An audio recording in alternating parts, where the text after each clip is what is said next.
Hey, this week on Leading Forward with Nick and Jeremy, we answer this big question.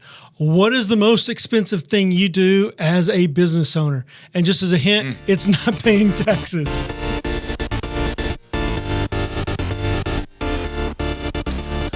Okay, Nick, this is, we're a few episodes into this now, man. This has been so much fun. Yeah, I love it.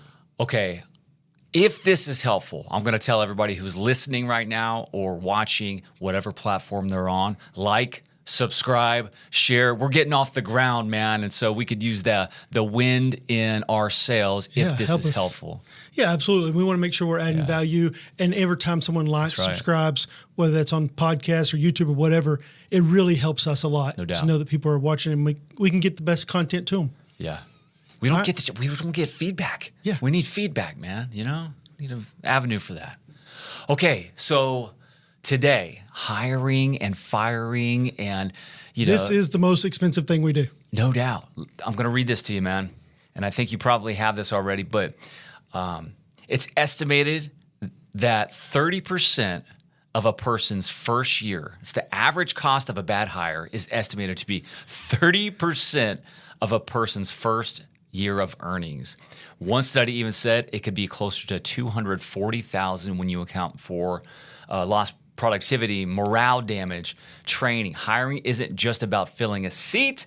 It's about protecting the culture and multiplying the mission. Would you agree with that? Absolutely. I tell businesses all the time, the most expensive thing you do is a bad hire. Yeah. Because you do not know what it costs you, what it costs you in time, what it costs you in production, what it costs you in culture. Yeah. And low standard people lower the standard of everybody. That's right. And so then how many man hours does it take to replace that person? Yeah. How many interviews? How many man hours does it take HR? How much time does it take to look through all the resumes? Yeah. And then you start adding that up. And so a bad hire costs you not just for today, but it costs you really for years to come. Okay, let me ask you this. From the church world side of things, we're never going to get into personal things, but just generally, have you seen that? Yeah, absolutely. Yeah. I think we're way too quick to hire.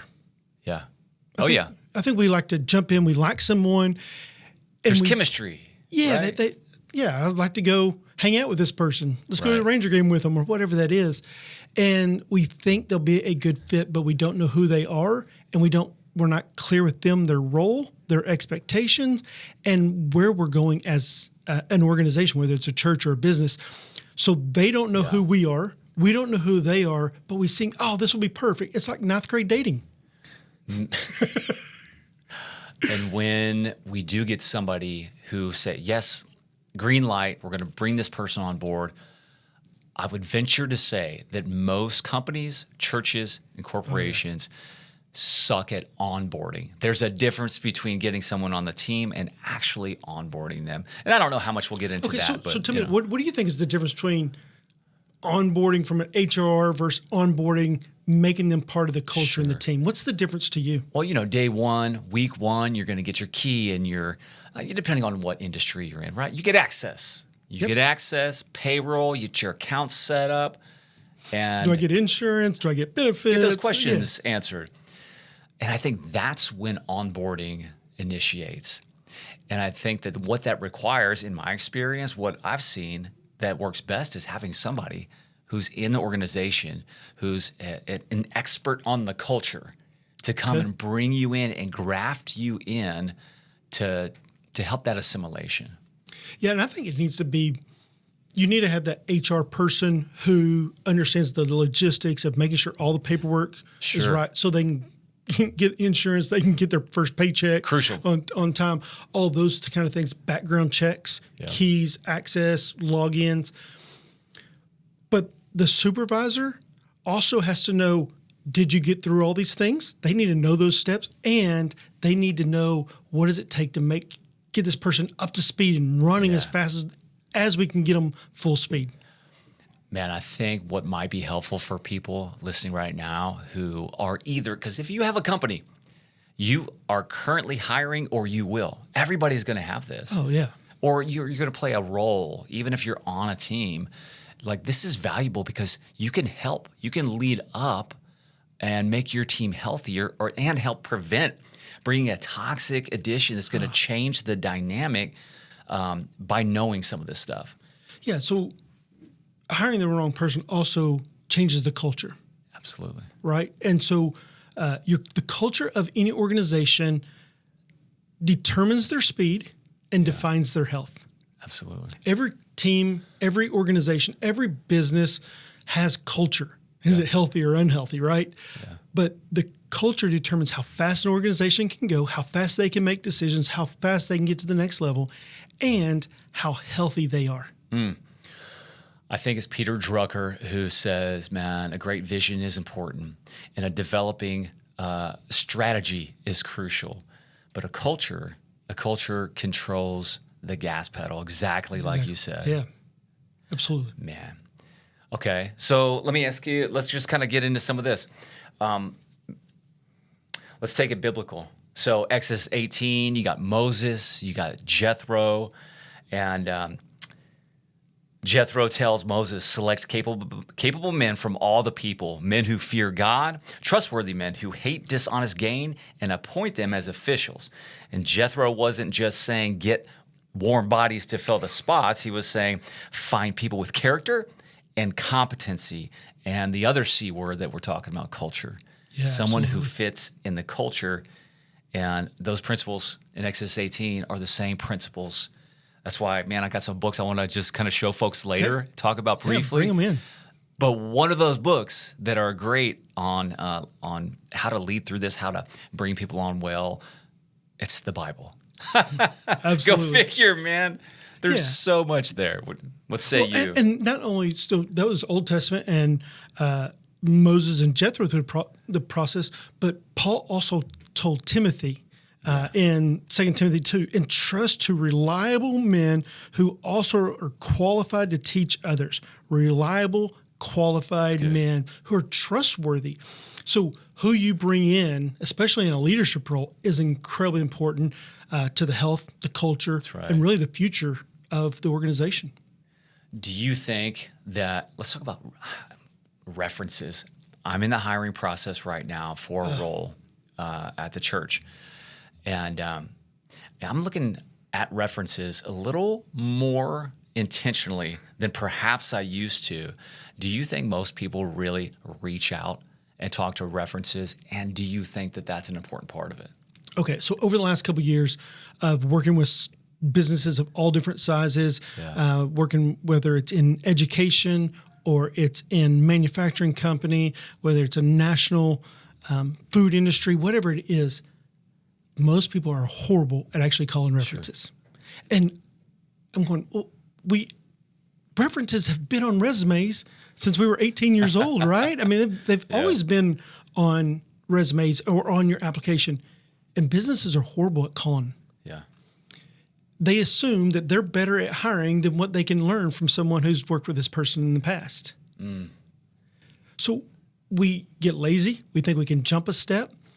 But those references those are always going to be the very best people they want needed. But calling past employers and being able to ask the questions that they can't answer, because they can't answer everything, but making sure you're asking quality questions. That's really good, man. So that first call, the person they put, that phone call is the first of 2 or 3 calls. Really, depending on the role, depending on what this person is going to do, part-time, full-time, this is a big investment, as we started out, by talking about. So talking to the boss who's going to green light, the best, great. So you would hire them back tomorrow? That's a good question. That's a great question. And who else? Who else should I talk to? Another one that a question that I love is, why shouldn't I hire them? It's a great question. Like, you may be referring them, and granted, I respect, that's great. But if you had to answer the question of why shouldn't I hire them, what would that depend on? Yeah, it's great. Yeah. One of the questions I love asking in interviews, I think I heard this from Simon Sinek. He's stud. Yeah, absolutely. Just brilliant. I think it was him. He said, I like telling people, I don't like being surprised. So can you tell me something now so that in a month, 3 months, 6 months, I'm not surprised by learning who you are or how you work? I've never asked that. But that's a great one. And it's a way to ask, what's your weakness Yeah. without asking, what's your weakness? Yeah. So tell me something I need to know about you. So what do you think about this, man? When we're talking about hiring specifically, different organizations have the process. It looks different, right? It could be a single phone call. It could be a resume alone. It could be an in-person interview. It could be a panel interview. There's no right way or wrong way per se. But if you don't have the team that you want, and if you've spent a waste of time and money on hiring, I think that's one of the first places we should probably look is just what system do you have in place? Are enough people speaking into it, or is it just you and your judgment? Yeah, and how foolish to not bring in other wise counsel. Yeah. And it can be people from different departments. It can be people who have different understandings of the company as a whole, or as the church as a whole. Do you bring in a youth pastor to sit in the hiring of an executive pastor? Maybe. Yeah, that's good. Why not? They're going to see something different. But we get so arrogant to think we're going to be good at this, and most people are really bad at hiring. So we need to slow down. Yeah. We need to have more conversations. We need to have more people in the conversation, and then asking for some wisdom and asking references, asking more questions. And the higher the level of position, the slower you need to go, more questions you need to ask, and the more time you need to spend with that person in different really settings. Yeah. Throw a Craig Groeschel quote at you. The culture of any organization is shaped by the worst behavior the leader tolerates. Oh, that's so good. That's a bit of a page turn for time. Maybe we start rolling into firing. Okay. Okay. Thank you, Craig Groeschel. So, Okay, before we go to firing, let's talk about how do we review people before we fire them. okay. You know what I'm saying? So Yeah. What do they earn? Like, what do we owe them? yeah. So what has been your process, or what have Yeah. you seen has been healthy in how you do reviews, how often you do reviews, Yep. how you give feedback? I need to brag on my team right now as part of this. We have an 18-person team, and a chunk of those are in our school of ministry, the residents. But if we're looking at Which means they're rookies. yeah, on fire, high utility, not a ton of experience, but it's great. So our full-time team is 12. We have a dynamic team. We have an effective team. And I love working with these people. Part of it is because the hiring process, and to answer your question, part of it is because we have consistent rhythms of communication. It's good. And I'm talking about intentional, you can say, well, what's your one-on-one schedule look like? If you don't know what a one-on-one is, it's you, the supervisor, meeting directly with your direct report and vice versa. So you want to find a baked-in rhythm of doing that. For us, for me, it's every week, at least every other week, because things come up. And How long do those last? 30 to 45 minutes. Okay. Capped at 45 minutes. Capped, man. Like, hey, because here's the deal. Even if you work in proximity, some people work remotely, and they don't get the face-to-face and shoulder-to-shoulder around the office experience. We happen to have that luxury. We do. And yet, we don't have as many intentional check-ins in that kind of setting as you do when you actually sit down across the table. Hey, tell me about Leslie. How's Leslie doing, man? Tell me about the girls. What's going on with school?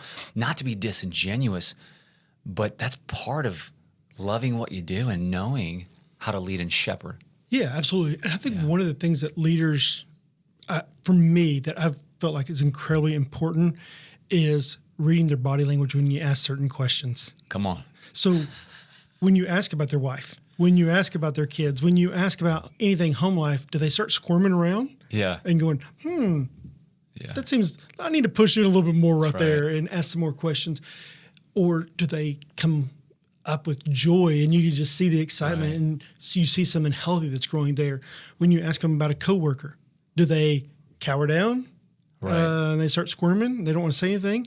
Or do they go, man, we could not make it without this team That's member? right. And not just honoring to be honoring, but what are they not saying as well? Yeah. I've heard, man, that's so good. And I've heard it said this way, like when people start thinking about scheduling in one-on-ones, like, bro, I don't have time for that. Absolutely. You know? Feels like a lot of work. Because you have things to do. And it may have been Simon Sinek who said something like I've got things to lead and leadership stuff. It's like, that is your most important leadership aspect of your role. It's like the team is out there charging the hill. The team needs to be healthy. They need check-ins. They want to know your heart. Yeah. Like, I want to know my boss's heart. I want to know his vision. And we need to know, it goes both ways. Well, and I think if you're a $100 million company and you got 100 employees, 150 employees, the CEO can't meet with the lowest level. Absolutely. Person. But you need to at least go 2 levels. That's good. Yeah. I think there needs Skip to be level. Yep. Yeah. You need to at least be 2 levels that the people. Yeah. That's good, Nick. So I think what this was a couple bosses ago. There's a guy named, well, I won't even say it. I just work with great people, man. I've had that blessing. But someone says, hey, I need you to do this. If you ever have anything that you want to, if there's a tension here, if there's something that we want to, pull the thread on, let's be the first place. And like one-on-one, and you always have permission to go skip level to my supervisor if it's something so sensitive, or if I've done something so hurtful, you can, like, I'm giving you a green light to go directly to them. And I thought that was pretty brilliant. To me, that is a healthy, secure leader. Secure, for sure. I mean, that's a healthy leader who wants the best, who's secure enough to go, I know I'm going to screw up. If I hurt you so bad that you need to go, let's do that. Yeah, because that's asking for accountability. Yeah, absolutely. That's good, man. Okay, so when y'all go through this review process, you have your one-on-ones. How have you had to confront people who weren't meeting the standard? Okay, failure, vulnerable moment, man. I had to fall on my face a few times. So to directly answer your question, like I said the term, we have to pull the thread. We have to pull the thread. We have to eat the frog. And so every day, hey, what's the gnarliest conversation that I'm going to have to eat today? Schedule it, get after it, prepare for it, and get it done. And part of that, especially if it's like, hey, I'm confronting a performance issue, 9 times out of 10, it's really a lack, if there's an issue, it's a misalignment of communication. Absolutely. There's a failure of performance, and we need that sometimes. We need to see our limitations and such. But every once in a while, it's a character failure. And those are a little more tricky. That's a little more difficult. It takes part of your heart. Yeah. Yeah. And unfortunately, I think for a lot of people, especially in ministry, I'm going to speak from the ministry angle, as you know, man, we have grace. We have grace for performance issues, for hitting your ceiling, for not even like, hey, this is my leadership lid. I don't think I can lead at this next level. Amazing. Let me help you find the right spot. But when you have a character failure, man, it's very hard to find your feet again in leadership within the structure of the staff of a church. Yeah, and I think, so within church and ministry, and this is a little bit different than business side. Absolutely, yeah. Within church and ministry, I think we like to eat our wounded. Unpack that. So when we have a pastor, staff member who has had a failure, whatever that looks like, we go after them hard. We confront that, or we ignore it and then we confront it. And then when we confront it, we give them no support. And you've seen that done. Yeah, absolutely. Yeah. And so the goal should be healthy restoration. That's right. The goal should be, how do we restore them to fellowship with Christ, with their spouse, with the team? And so that's when pastoring actually becomes pastoring, is when you're pastoring your staff through some of their hardest seasons of life. Man, let's think about this. No, I'm not going to go that angle. I was thinking from a family angle, but let's stay on the business track for a few more. So on the business side of what do you do in that failure time, right? It has to be, how do we coach up or coach out? Coach up or coach out. How do we confront this? It's not acceptable.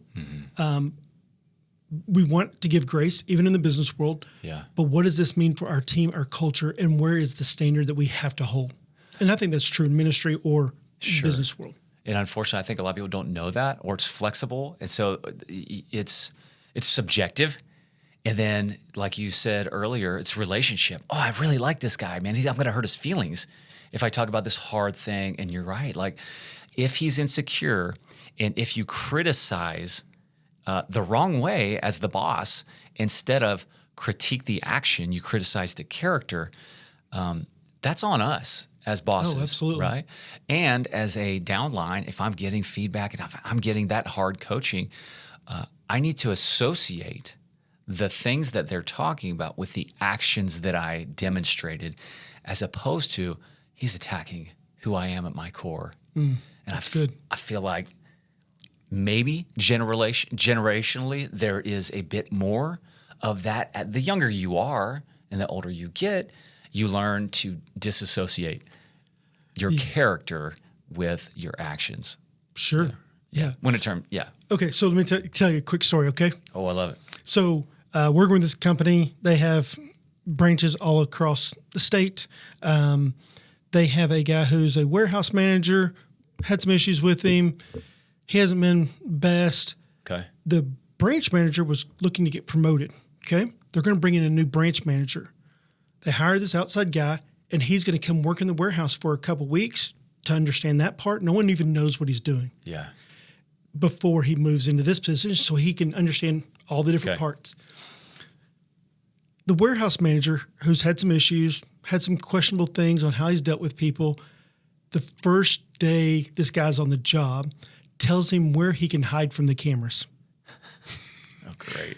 If you want to be on your phone, if you want to smoke, or if you want to do this, here's where you can go and be off the cameras.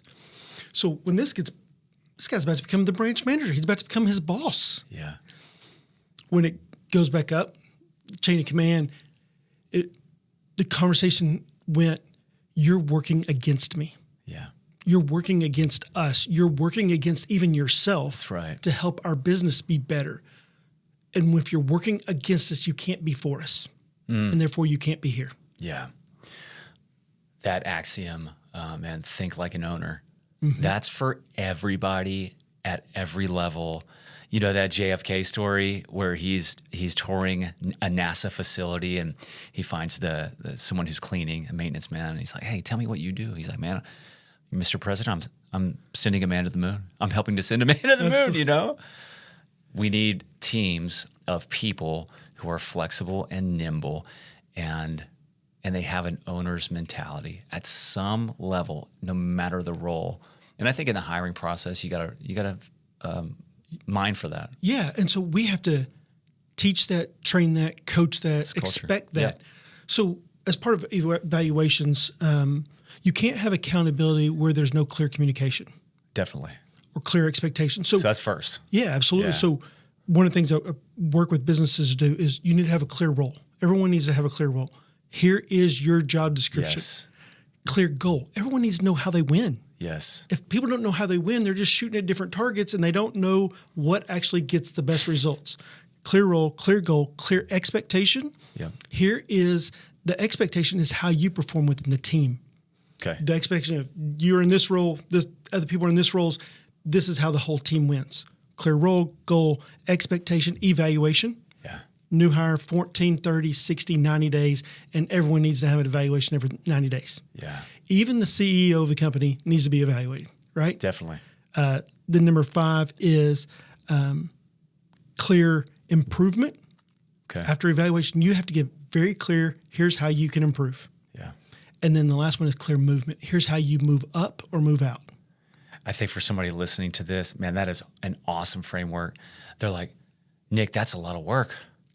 Yeah. But this is how you get great teams. That's right. So you're okay. Baseball season's, coming to an end, and you have a guy on your team. Yeah. You're going to sign this guy next year for a 3-year, $300 million contract. He batted 194 this year. Yeah. He batted 194. Are you going to sign him to a 3-year, $300 million contract? No. What if he had 22 wins as a pitcher and batted 194? You got me. Right? Yeah. Depends on the role. It depends on the role. And so if you want people to perform at their best, you have to give very clear expectations and evaluation and improvement really for good. them to be at their best. And so you can't expect something. You can't evaluate something based upon something else. You have to, on this role, what is the win for this role? Bro, I got to back up. Let's go back to hiring just for a minute because that triggered something. So when we're hiring, a lot of companies will use personality assessment tools and resources. Just to name a few: Strengths Finder, Culture Index, Predictive Index, DISC. And DISC is one of those that, man, I know you and I like I'm dig. a huge proponent of DISC. It's common. It's like universal.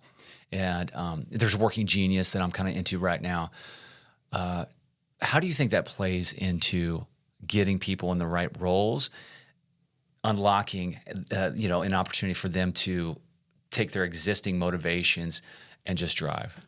Okay, so working with businesses, I think this is true for churches. First of all, you need to hire for your core values. Yep. Do they align with your core values? Yeah. If they don't align with your core values, there's no reason to continue Done. conversation. Pass. Do they align with your vision? Do they want to go where you're going? Yeah. If they don't want to go where you're going, if they have a different vision for your, Dissension, right? if they have a different vision for your company, then it will lead to dissension. There's division, two visions. And Absalom. then, yes, absolutely. Number 3 is, do they have the DISC personality profile for this position? That's right.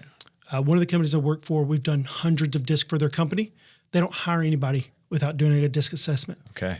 And the reason they did is because they promoted someone who was a great salesperson. I mean, they were a rock star salesperson, longevity with the company, great loyal employee, to purchasing manager. And the purchasing a salesperson is all about big personality, building connections, selling a product, giving paperwork to someone else. That's right. Purchasing manager is all about spreadsheets and details and looking at the numbers. And you're not trying to build relationships. You are locked in a basement looking at So different. spreadsheets, right? Cost them hundreds of thousands of dollars in a short amount of time because you put the wrong person. So DISC profile matters. And then we can look at the skill set. That's really good. Get the right people on the bus and then get them in the right seats. And that is a constant Oh, absolutely. maneuvering and assessment. And let's 9 square, a grid these people annually, and let's continue to evaluate who our rising stars are. And one of my mentors had told me this: you never want to promote someone out of their sweet spot, because some people just, even if it's the track, and we got to be careful with that as we're designing our organizational growth track. Do we have things that are going to cause a situation like you just said as part of our normal trajectory? Well, and part of it, your improvement and your movement through the organization is some people don't need to promote to manager. Sure. You're a great salesperson. You're great at this. You don't need to be a manager. We need to compensate you as if you were, That's good. but we don't need to move you because you don't want to manage people. You want to do things. Yeah. And so when you move people into certain roles, can they handle what that looks like? They want to promote for the compensation. Well, let's give them the compensation because they bring that much value, but we don't have to give them the title and the responsibility of it.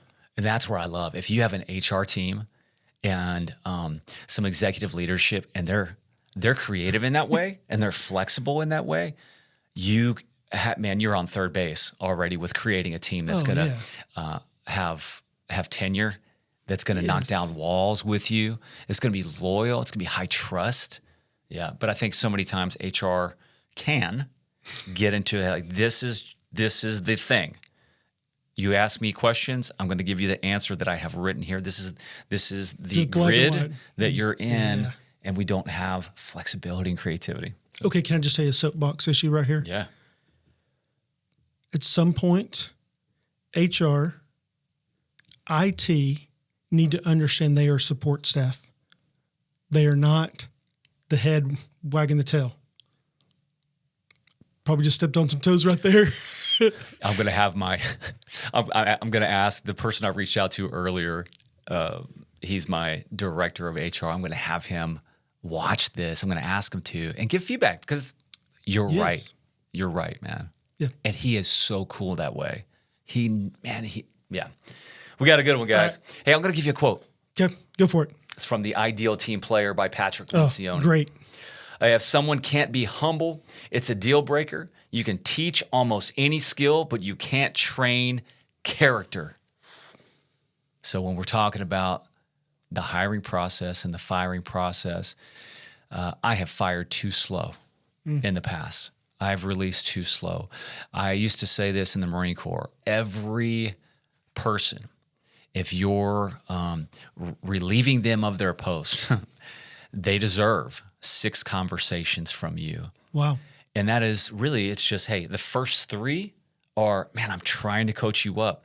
But if at any point, and I've changed my thinking on that, my theology of hiring and firing, because it's like, and I'll read right from 1 Peter 5:5, God opposes the proud but gives grace to the humble.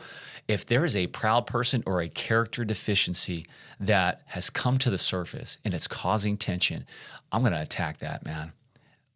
I don't know what else to say about that. Like, if there is a willingness to change and grow and develop, let's coach up.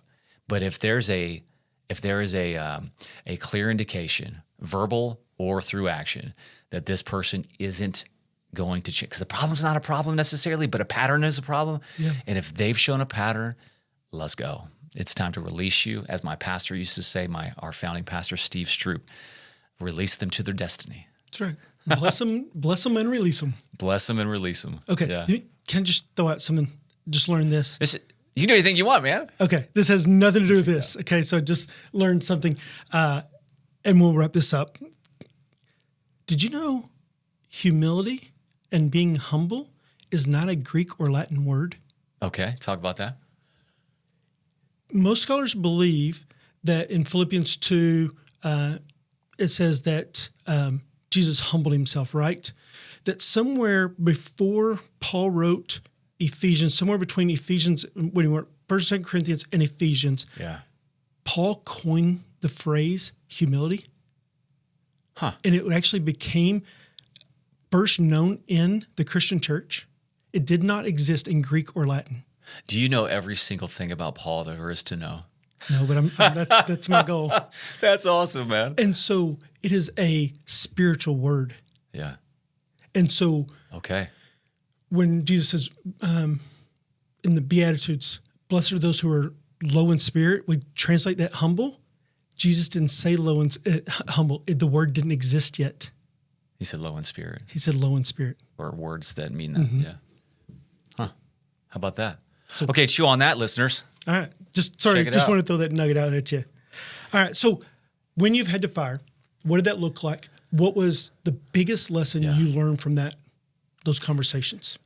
That I'm dishonoring the team that I'm leading by holding on too long to someone who, and you know in your gut, like Groeschel says, know the numbers, trust your gut. Sometimes when it comes to people, we really do need to trust our gut.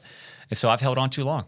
And I've done that a couple of times because, depending on how you're wired, man, I see it as almost a failure on my part at some level if I can't coach them up. But the reality is, and I had to get coached on this myself, that there are times when it's not about you, it's about them and what they want, or maybe God's calling them into something else.